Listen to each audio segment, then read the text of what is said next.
Do you ever wonder what is intended for or likely to be understood by only a small number?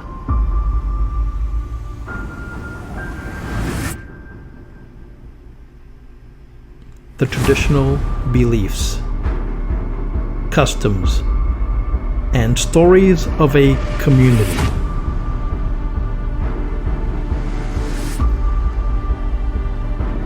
A community not part of the mainstream, unconventional, peripheral, or extreme.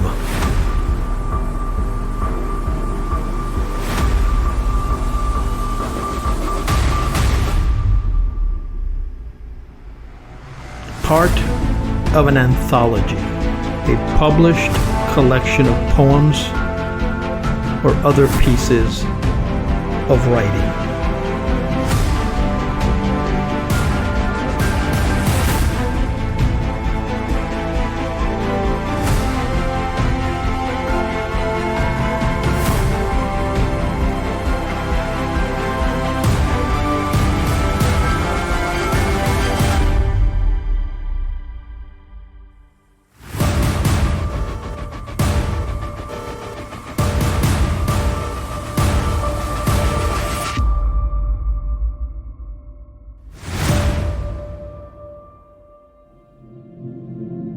This is Esoteric Lore. I'm your host, Edward Aponte, where I push you to ponder the fringes of folklore. Trauma. What is trauma? Trauma refers to a deeply distressing or disturbing experience that can have lasting emotional, psychological, or sometimes physical effects on an individual. Trauma can be caused by a single event, a series of events, or an ongoing situation that overwhelms a person's ability to cope. Common examples of trauma include accidents, natural disasters, abuse, war, or witnessing violence. There are three types of trauma. 1. Acute trauma. This results from a single overwhelming event such as car accident, physical assault, or natural disaster. 2. Chronic trauma. This involves repeated or prolonged exposure to traumatic events such as ongoing abuse, bullying, or domestic violence. 3. Complex trauma. This results from exposure to multiple traumatic events, often of an interpersonal nature, such as long-term neglect, abuse, or domestic violence during childhood. While having defined trauma, you might be saying, Edward, I'm neither A, have experienced acute trauma, B, chronic trauma, or complex trauma. So this episode doesn't really relate to me. But what if trauma were transferable? Would you know if you were suffering from the effects of transferable trauma? To understand and answer the question, we need to look at how trauma develops. We also know about trauma as the event, and we could describe that traumatic event. That's one way, the initial event that creates and causes trauma. But then there's also what we'll talk in this episode about, and that's the evolution of trauma. Does trauma end with you? What is the lifespan of trauma? Let's take a look at a few studies that's going to deal with the lifespan of trauma. Each of these studies will help us understand how trauma not only is developed, but its lasting effect on us. The first study comes from the effects of the World Trade Center.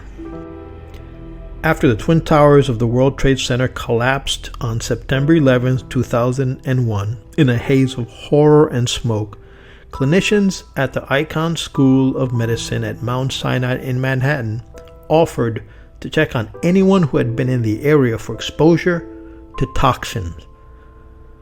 Among those who came in for evaluation were 187 pregnant women. Many were in shock, and they were at risk of developing post-traumatic stress disorder or PTSD, experiencing flashbacks, nightmares, emotional numbness, or other psychiatric symptoms for years afterward. And were their fetuses at risk? A team of medical professionals monitored the women throughout their pregnancies and beyond. When the babies were born, they were smaller than usual, the first sign that the trauma of the World Trade Center attack had reached the womb. 9 months later, we examined 38 women and their infants when they came in for a wellness visit. Psychological evaluations revealed that many of the mothers had developed PTSD, and those with PTSD had unusually low levels of the stress-related hormone cortisol, a feature that researchers were coming to associate with the disorder. Surprisingly and disturbingly, the saliva of the 9-month-old babies of the women with PTSD also showed low cortisol. The effects was most prominent in babies whose mothers had been in their 3rd trimester on that fateful day, September 11, 2001. In another study, reported low levels of cortisol in adult children of Holocaust survivors. But we'd assume that it had something to do with being raised by parents who were suffering from the long-term emotional consequences of severe trauma. Now it looks like trauma could leave a trace in offsprings even before they are born. Further research is confirming that adverse experiences may influence the next generation through multiple pathways. The most apparent route runs through parental behavior, but influences during gestation and even changes in eggs and sperm may also play a role. And all these channels seem to evolve epigenetics. Alterations in the way the genes function. Epigenetics potentially explains why effects of trauma may endure long after the immediate threat is gone. And it is also implicated in the diverse pathways by which trauma is transmitted to future generations.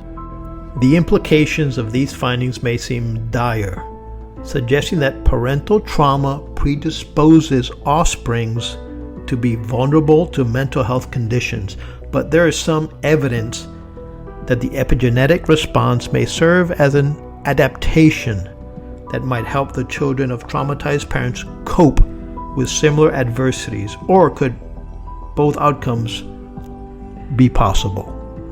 What is the secret life of trauma? Let's return to our study on adult children of Holocaust survivors. Like, what is the face of that trauma? How would we recognize them? Let me introduce you to Joseph. Joseph didn't look like a casualty of anything. A handsome and wealthy investment banker in an Armani suit, he looked like the cover of a GQ magazine.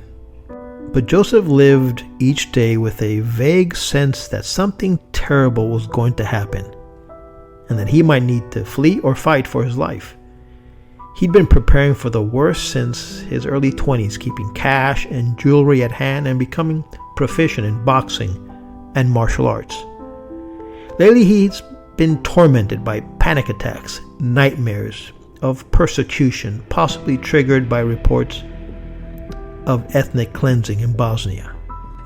Joseph's parents had met in a displaced persons camp after surviving the Holocaust. They arrived penniless in the U.S. His father worked 14 hours a day and said very little, never mentioning the war, but almost every night he woke the family with shrieks of terror from his nightmares. His mother spoke endlessly about the war, telling vivid bedtime stories about how relatives had been murdered before her eyes. She was determined that her son succeed, and his decision to remain unattached and childless infuriated her. Quote, "I didn't survive death camp so that my own child would end the family line," she'd say. "You have an obligation." The study showed that many people like Joseph, adult children of Holocaust survivors who suffered from anxiety, grief, guilt, dysfunctional relationships, and intrusions of Holocaust-related imagery, the results were clear. Survivors' adult children were more likely than others to have mood and anxiety disorders, as well as PTSD. Further, many Holocaust offsprings also had low cortisol levels, something that we had observed in their parents with PTSD. There's no question about it. Even if the traumatic experience happened long ago, PTSD went hand in hand with low cortisol. Let me tell you a story. The study comes from a book entitled "It Didn't Start With You" by Mark Woolen. Here's a real life story. Megan married Dean at 19 and thought their relationship would last forever. Then one day when Megan was 25, 6 years into their marriage, she looked at Dean across the kitchen table and felt herself go numb. Her feelings for Dean were gone. Within weeks, Megan filed for divorce. Realizing that her suddenly vanishing love for Dean seemed aberrant, she sought help. I suspected that a family story lay out of reach for her and began to probe. It was fortuitous that we did. The link Megan hadn't made was easy to see. Megan's grandmother was only 25 years old when her husband, the love of her life, drowned while fishing at sea. She raised Megan's mother on her own and never remarried. Her husband's sudden death was a great tragedy in their family. The story was so familiar that Megan hadn't even considered its effect on her. Once Megan realized that she was reliving her grandmother's story, the sudden aloneness, the deep loss and numbness, Megan began to blink and scrunch her face. I gave her all the time she needed to let the insight sink in. After many seconds came a series of quick breaths. A few minutes later, her breath began to lengthen. She was putting the pieces together. "I feel strangely hopeful," she said. "I need to tell Dean," her ex-husband. Days later, she called and reported that something was changing inside of her. Her feelings for Dean were returning. It's important to restate, not all behaviors expressed by us actually originate from us. They can easily belong to family members who came before us. We can merely be carrying the feelings for them or sharing them. We call these identification feelings. Megan would have been at her wits' ends for the rest of her life, if not for the insight offered by her psychologist. She would have held herself responsible, felt guilty for throwing a good life away. I'm not saying that our actions have no consequences or that we are absolved of our duty to act responsibly. It cannot be denied, however, that we do lose control sometimes. When you feel that you are not in control of yourself, that you have tried but it's not helping, seek professional help. They have the right tools, expertise, and experience to ask the right questions. In the book, It Didn't Start With You, we have some help. 4 key questions that might help us on our quest to discover and be delivered from our trauma. The first question is what they call a core complaint. This is, what is your life's deepest issue? Fill in the blank. Number 2, a core descriptor. This is about your parents. How were your parents? And you fill in the blanks. My mother is or was blank. I blame my mother for fill in the blank. Your father. My father is or was blank. I blame my father for blank. So this is the core descriptor of your parents, their influence and your belief about them. The third question is a question of what they call the core sentence. And here you ask and answer, what is your worst fear? And you want to use either I or they in your response. What is your worst fear? And then finally, the core trauma. The core trauma asks the question, who did I get this from? And once you identify what it is that the trauma is, who did I get this from? That's the final question. But put together, these questions provide a roadmap for healing and self-discovery. Once the secret life of trauma is exposed, then your only recourse is twofold: applied compassion and, more importantly, applied forgiveness. You do those two things and you're on your way to healing. If you like this video, please subscribe, share, and give us a thumbs up. Thanks for watching. See you next time.